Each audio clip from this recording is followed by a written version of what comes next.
When she feels bad, it's gotta be your fault.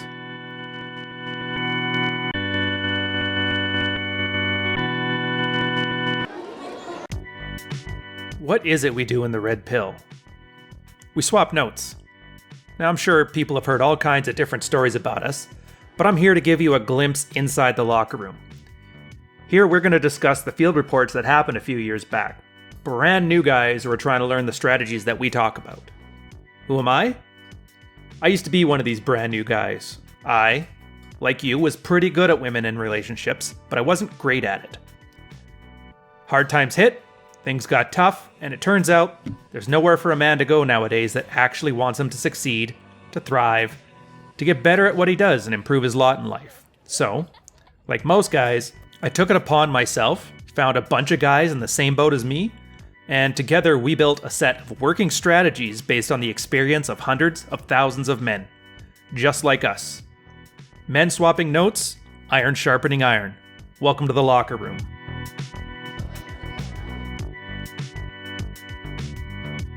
Yesterday, I got home a little earlier than normal, checking my emails, texting a guy I work with, and my wife out of nowhere turns to me and goes, "What are you doing? Who the hell are you texting?" So I used Agree and Amplify and responded with, "Just trying to manage all my girlfriends," with a huge grin on my face. She asks what the hell is wrong with me and has been mad ever since. I went to my Muay Thai class, I came home, and she was still bitchy, so I just went to bed and started reading. Tonight, she's still bitchy. She tests me left and right. She started being just downright disrespectful, pointing out how much better she is than I am. She'd have no problem finding someone. I just smiled, continued with Agree and Amplify, or fogging all of this. And eventually, I stood up, went to the garage, just started lifting. She's now moving her stuff into the guest room. I was DN GAF mode, but now I'm wondering if I screwed something up here, or is just looking at this like a major test over something stupid. For some context, my story's been like this. My sex life sucked. My son died of cancer 3 years ago. I became needy and whiny, relying on her for emotional support, depression, panic attacks. Now here I am trying to pick up the pieces. It's about 16 weeks ago.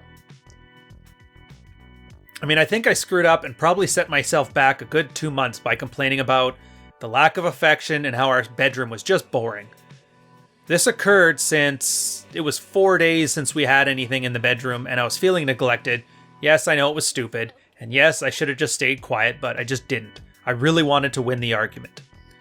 Naturally, the wife took offense to all this, especially since I was the ass in the way I brought it up. I went Rambo in the worst way possible when I thought the anger was gone. I kept comparing myself to all those guys on here versus figuring out my own values and what I want. I've shifted validation from my wife to this place, which is kind of messed up. So over the last few weeks, I've been really good mentally. I started Muay Thai 6 weeks ago, and I get out of the house twice a week. I went to a work event, and she was angry about it, but I didn't care.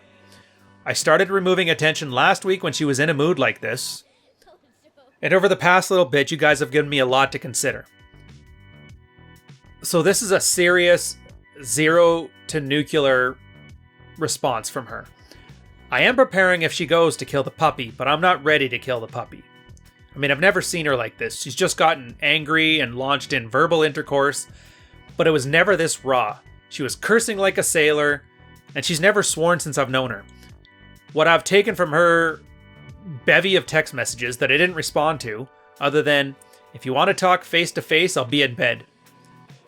She's feeling very confused about the new me. She says she wants a nice guy who will be a good husband. She feels that I'm preparing or currently cheating, based on the fact that I'm starting to exercise, lose weight, lift weights, and she continuously harps on this. She doesn't like that I'm going to work events where there are other women around. She doesn't understand why I'm not apologizing for the girlfriend comment on my phone, and apparently I joke around when the kids are whining about being left with me that maybe it'd be better if you died, then they'd have no choice but to be with me. Not the smartest comment, but nothing happened here. It wasn't brought up till last night. She claims that I wish she was dead. My take is that this is a main event. She wants me to apologize, to grovel, to beg. I've held frame strong enough and not getting too upset or angry outside of the one thing there. I tried laughing a few times when I got home during some of these fitness tests. Things really went to hell after I went out to lift. She didn't like that when we were arguing that I left and chose to work out instead. So her tactics would escalate to try and get a response. First thing she does is take the ring off, which used to bother me. Now I don't care. She stonewalls me, going from complete no talking to limited communication. Doesn't bother me. She tries verbal intercourse or changing me around the house. I just leave and lift. She starts into the "you're an asshole, I deserve better" speech. She threatens divorce. And while she can be crafty, I doubt she's lawyering up, but I'm keeping an eye out for it. She moves into the guest bedroom. Still doesn't get a response. She threatens things regarding the kids. It's an anger response from me, and this is not acceptable. So she backs down a bit when I cross that one. She text messages me with a lot of crazy random stuff and no reaction from me. She's using the kids, manufacturing situations. I'm very concerned here that this can't really happen. If the marriage does continue, I can't have her weaponizing the kids like this. Regarding comfort, I think I need to dial the dread back and up some more comfort, assuming the marriage is continuing. The comfort is there, I just think I need more right now. And I'll dial back the amuse mastery and the agree and amplify on anything to do with cheating. It's clearly a red button topic for her. So she's very confused, not very valued, and of this warning, I said goodbye to the kids, told her to have a nice day. She grunted a response at me, which was indecipherable.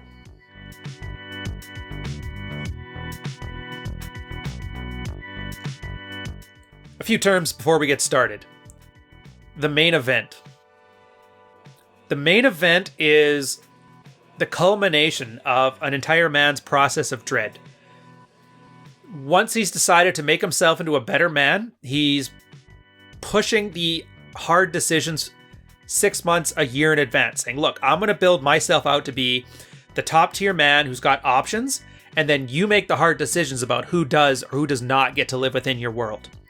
A main event usually happens when a girl sees this happening, miscalculates the reasoning behind it, and then realizes that A, she has a man worth keeping, and B, she doesn't know what she can do in the situation to maintain a good relationship. And so this manifests in the mother of all comfort tests, which is similar to what you're seeing here, but it's not quite there.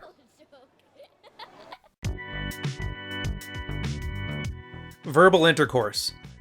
This is a term that we use to describe when women don't value your need not to have conversation. If you can think about it in a gender-swapped way, this is the equivalent of you wanting to sleep with your wife and she's not in the mood, so you drop your pants and chase her around the house, completely hassling her until you get what you want. It's like that, but verbal.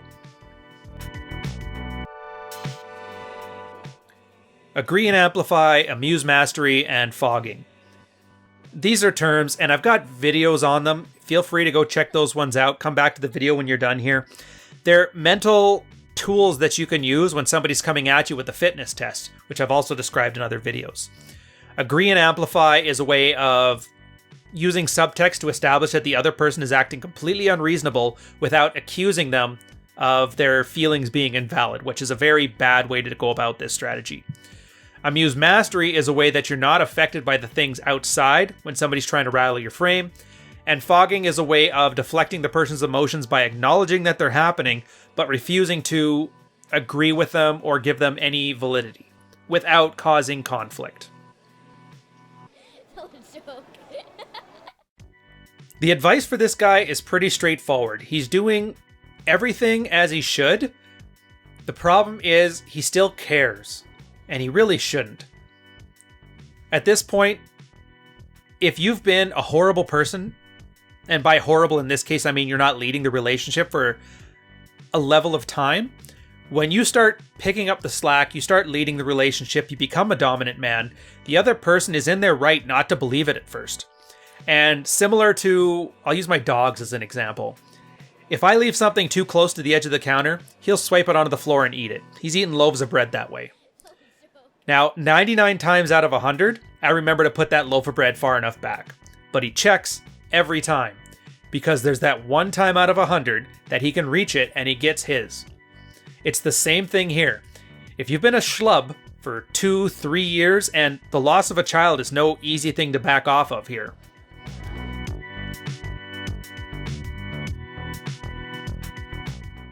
The girl most likely needed her own oak, and the fact that he tried to use her in that same capacity, I guarantee there's built up resentment over that. So once he starts actually building himself up to lead again, she's right not to trust it, and she's right to amplify her disrespect of him. But this is something that passes. And if it doesn't pass, then whatever. He's already prepared for that stuff. But you have to give it the certain amount of time it deserves. We always have a rule, 1 month per 1 year of a horrible relationship in order to swing things back around. It's not a scientifically valid rule. It's just nice, and it lets a guy know that he should take a patient approach to this and realize it's going to take time to build up that alpha male status in her head, to rewire all of her built up baggage she had over you when you were at your worst.